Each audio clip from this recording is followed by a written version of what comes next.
سلام دوستان، بیایید تا با همین کراب خوشگل یلدایی رو بدوزیم. برای دوخت این کراب اول از سرشانه ها شروع میکنیم. سرشانه ها رو دوخت میزنیم.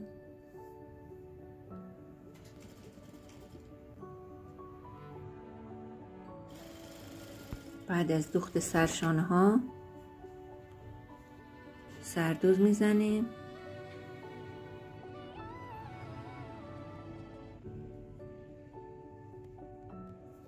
سردوز که زدیم الان نوبت دوخت یقه است. دور یقه این کراب که یقه گرد هست از کشباف به عرض 8 سانت و طول دور تا دور یقه منهای 2 سانت از کشباف برش در میاریم. درز کشباف رو میدوزیم، باز میکنیم و کشباف رو تا میکنیم. دولای کشباف رو طوری که درز کشباف روی درز سرشانه قرار میگیره به صورت 1 سانتی دور تا دور میدوزیم. کشش این کشباف باید طوری باشه که حالت کشسانیش یک اندازه دوری یقه قرار بگیره، یه طرف کم یا یه طرف زیاد نباشه.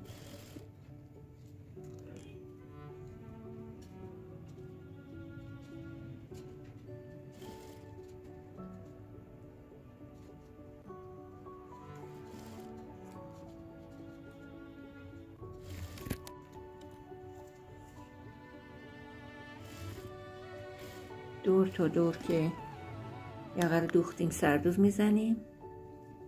بعد که سردوز زدیم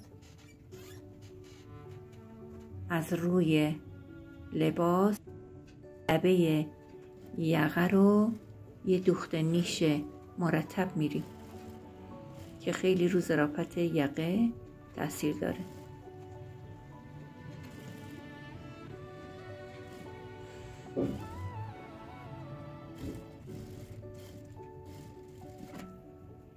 دور یقه که دوختیم به این صورت مرتب نوبت آستیناست. وسط آستینا رو یه چرت کوچیک میزنیم. این چرت کوچیک رو روی سرشانه روی درز لباس قرار میدیم و سنجاق میکنیم و از هر دو طرف به حلقه وصل میشه. طوری که آستین وقت دوخت باید زیر بیفته. 1 سانتی دوخت میزنیم.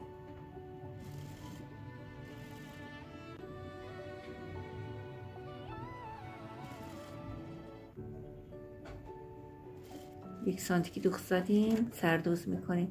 طرف دیگه هم همینطور به همین صورت آستین رو وصل میکنیم.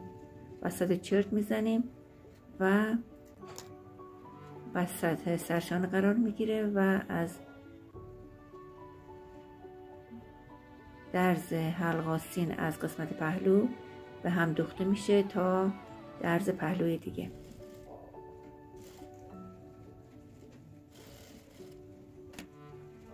بعد سردوز میزنیم.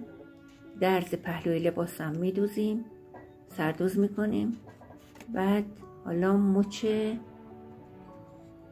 آستین کراب هم از کشباف به طول 12 و عرض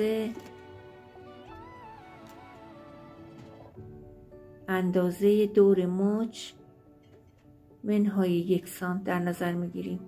درزی که دوختیم درز باز میکنیم و تا میکنیم داخل مچ میندازیم و حالت کشسانی 1 سانت به مچ آستین میدوزیم.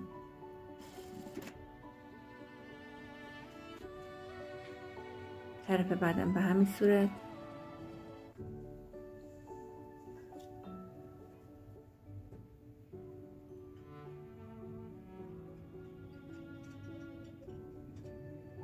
درز روی درز آستین قرار میدیم و 1 سانتی وصل میکنیم. هر دو طوری که وصل کردیم سردوز میزنیم.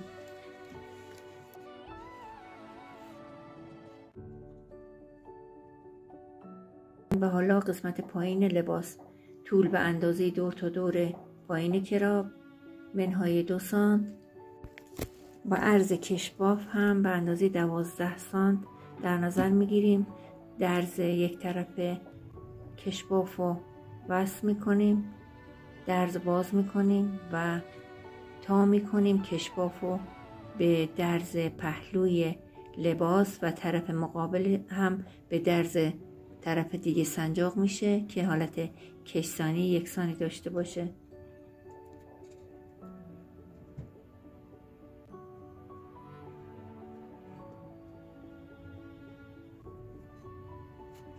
بعد 1 سانتی دور تا دور این کشباف که به پایین لباس وصل میشه به اندازه لازم کشباف رو میکشیم تا دوخت یکسانی داشته باشه و حالت کشسانی یک اندازه باشه.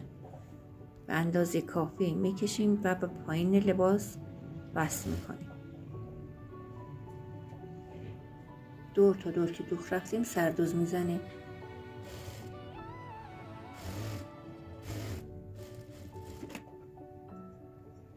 دوخت که زدیم دور تا دور سردوز میشه و این قسمت هم به پایین میرسه. مچ، یقه و پایین کراب دوختیم. کراب تکمیل شد. محل قرار دادن پاپیون علامت میزنم و پاپیونم به این روش که میبینید دوخت میخوره و روی کراب قرار میگیره.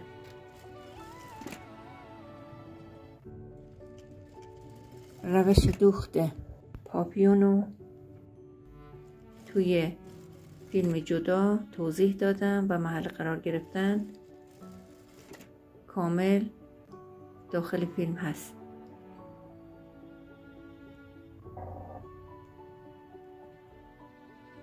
دوستان اگر کانالو سابسکرایب نکردین لطفاً دکمه سابسکرایب و زنگوله رو بزنین و لایک و شیر هم یادتون نره و برای دوستانتونم بفرستین و هر نظری هم دارین کامنت کنین و ممنونم که با من همراه هستین.